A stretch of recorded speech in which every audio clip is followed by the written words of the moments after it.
તો આ બધું મગજમાં કઈ રીતે ચાલે છે? મગજ ઓળખાતું જ નથી. 5-10% માન નિરોસર્જનો સમજી શક્યા છે.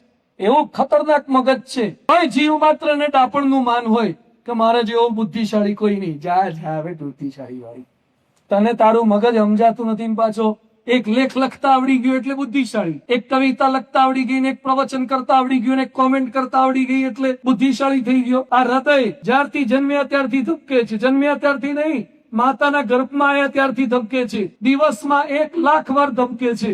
1 લાખ વાર. કયો પંપ છે? અને ચલો રોજ સવારે ઉઠીને હૃદયને કોણ એમ કે છે ચલો આજે ધબકજો?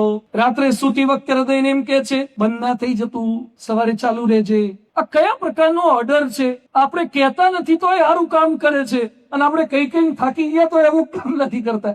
આ હૃદય ધબક્યા જ કરે છે, ધબક્યા જ કરે છે. હાર્ટ એટેક ના આવે, તકલીફ ના થાય, કોલેસ્ટ્રોલ ભેગું ના થાય ત્યાં સુધી. આ હિલિંગ સિસ્ટમ સમજાવો. શરીરમાં જે રૂજ આવે છે, ડોક્ટર ખાલી કાપવાનું કામ કરે છે. ડોક્ટર રૂજ નથી લાવતા, રૂજ તો ભગવાન લાવે છે.